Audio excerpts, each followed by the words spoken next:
Welcome to Underrated to Unstoppable, the podcast where we explore what it takes to believe in yourself and unlock your full potential. I'm your host, Charlene Wheeless. Today, I am joined by a very good friend, Ralph Henderson. Ralph and I met when we were both studying the public speaking industry, and I am so excited to have him here. In this episode, Ralph shares a powerful truth. The opposite of courage isn't fear, it's conformity. And so we dive deep into why so many of us struggle with self-belief, even when we're incredibly talented. Ralph opens up about losing his father at just 13 years old and how a high school principal's belief in him changed everything. He also talks about losing his twin brother, who was considered the star. And he reveals what he learned working with the best in professional football and entertainment, and that the difference between amateurs and professionals isn't talent. It's the daily commitment to believing you are enough, to believing that you can. If you've ever felt like an imposter or wondered why you keep seeking external validation, this conversation is for you. Let's get to it. So what do you want to talk about? You said something about self-belief. So When I got the post about you talking about just the whole believe in yourself and what is it, about what we're doing right now that helps us to be where we are. And I think if there's something that I wanted to tell somebody, if there's something I wanted to maybe relay to people as far as you are enough, is just that, is that you have to believe in you. And really, at the end of the day, that's what's going to get you through everything. And I don't mean to be melodramatic about this, but I remember my father died when I was 13 years old. He was a business owner, and this was back in the mid-'70s, long before life insurance and preparation. He was only 55 years old when he died. Wow. So we went from middle class to no class overnight. We had nothing. And as far as I was concerned, the world was over. And there was a principal of my sophomore high school class who came to me, and making a long story short, he just said, "Look, you've got potential. I know it academically, I know it physically, and I know it mentally, that you have potential, but the only person that's going to stop you is you." And so I tried to use the finance thing as a crutch, and he got rid of that by saying, "Hey, I'm going to fund you being able to do your education if you'll apply yourself." And that changed my life. Mm-hmm.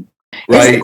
Isn't it interesting how I think if we all think about it, either positively or negatively, or maybe even both, we can all come up with at least one person who completely changed the trajectory of our lives in one way or another. But it's interesting that more often than not, it's not our parents, it's someone else. Right. Somebody who sees something in us, right? Yeah. So that took me all the way through college. I went into the Navy. And then when I got out of the Navy, my brother had just died. So I was once again in that lost, I don't know where I'm going, I don't know what I'm doing. And then it was a business owner who took me under his wing, who saw something in me, who said, "Look, there's something about you. You're capable of way more than you think you are." And it was that business owner that helped me understand what I needed to do in business. And that, I believe, is what set the stage for me to do what I did for the next 20 years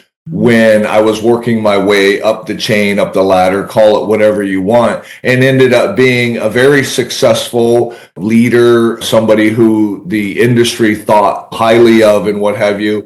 So really, I think what happens is other people believe in you until you believe in you. And then once you believe in you, there's no stopping you. Right. What do you think, though, leads to us not believing in ourselves? When you're born and you're a toddler, you can just think you're just all that in a bag of chips, right? But somewhere along the way, we lose that. And maybe sometimes it comes back, sometimes it goes away. But where do you think it's coming from? There's a lot to unpack with that question. First, it's personally, right? So most of us have imposter syndrome. And so therefore we think we're only capable of reaching a certain point. And if we do more than that, then we're imposters and that's not us. And therefore we're almost attacking ourselves. So people like to make fun of the angel on one shoulder, but it's true. And the devil on this shoulder is normally the one with the loudest voice.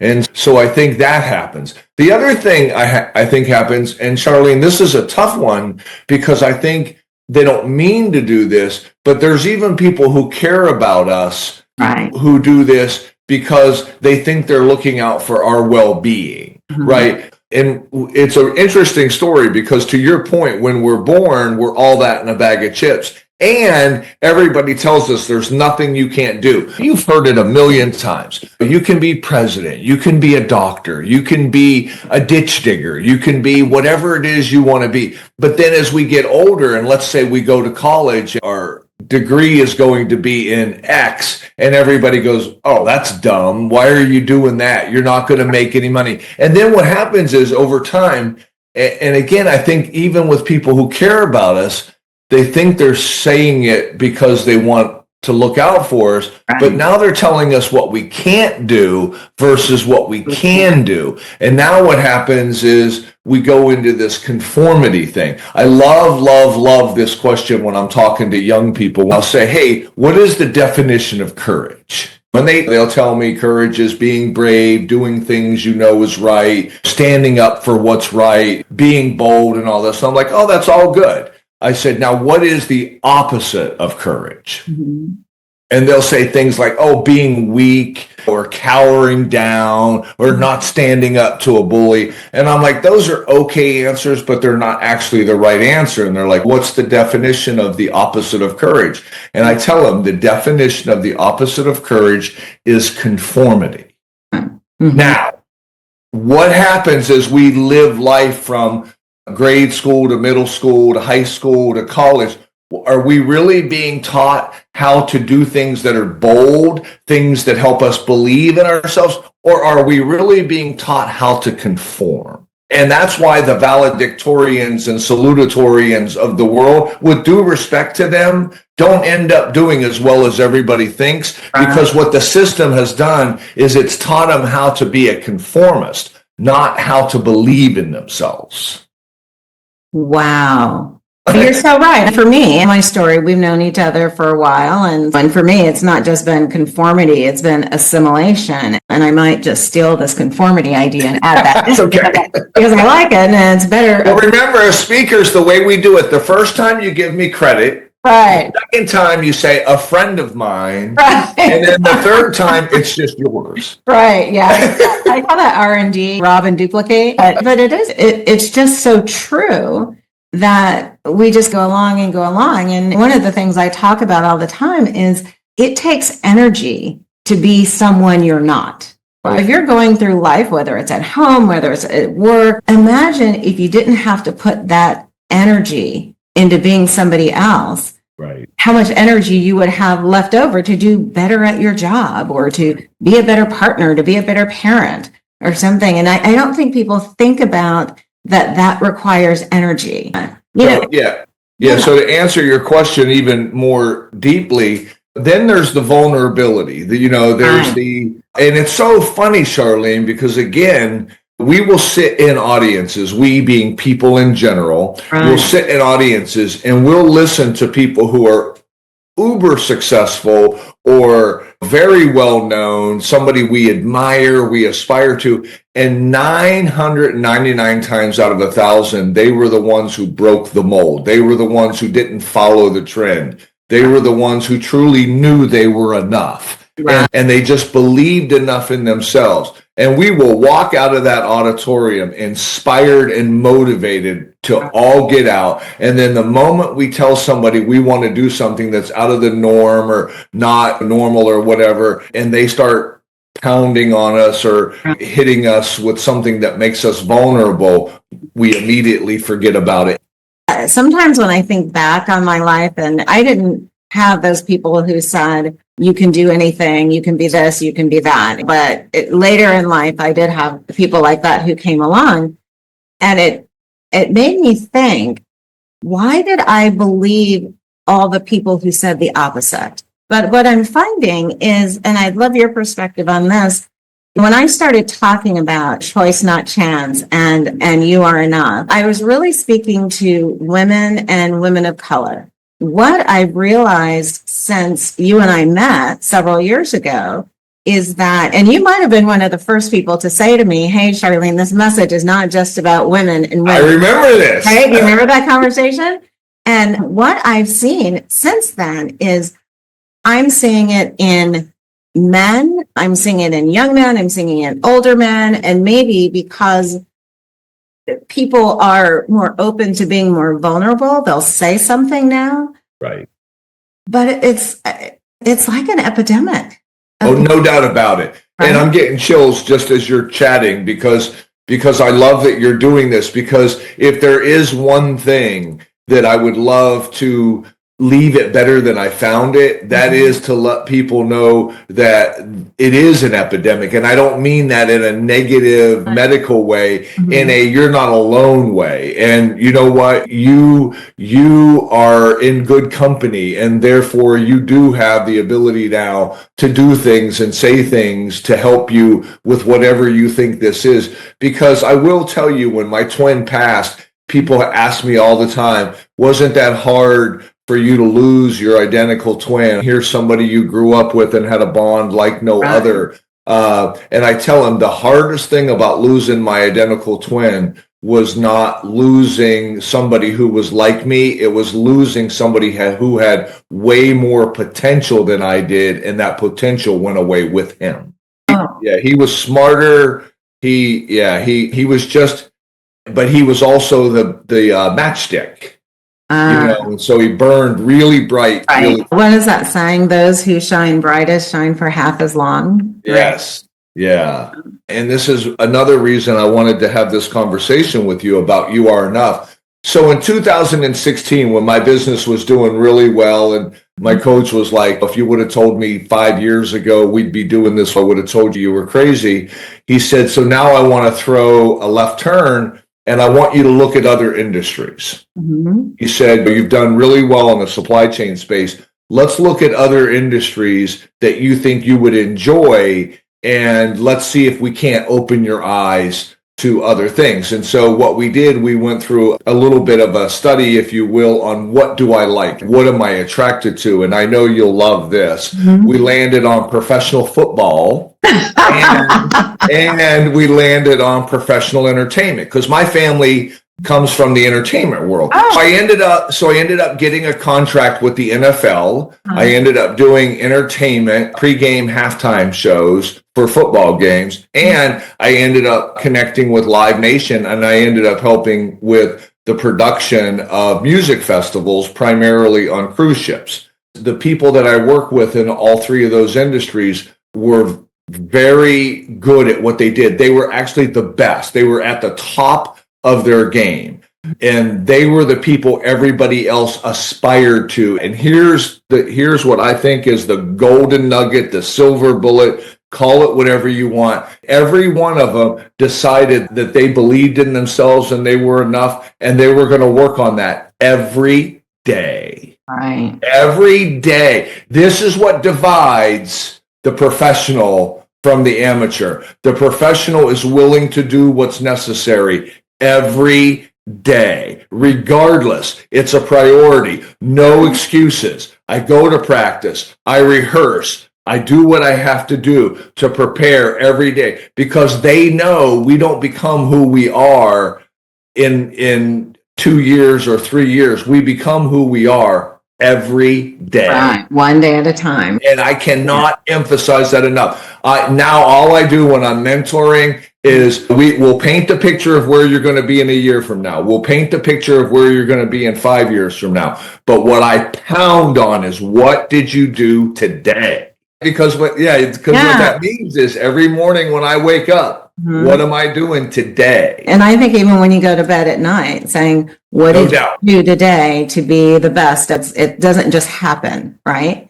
It actually takes effort. It takes belief, right? Every day. Most people will say, I'll see it. I'll believe it when I see it. And I say, nope, you'll see it after you believe it. Right. Right. So you believe first. So if you believe in you, then you'll start seeing the success. Right. You can't wait until you see it to believe it. Because if you wait until you see it to believe it, it'll never happen. And the easy metaphor, the overused illustration or example is people who want to be physically fit.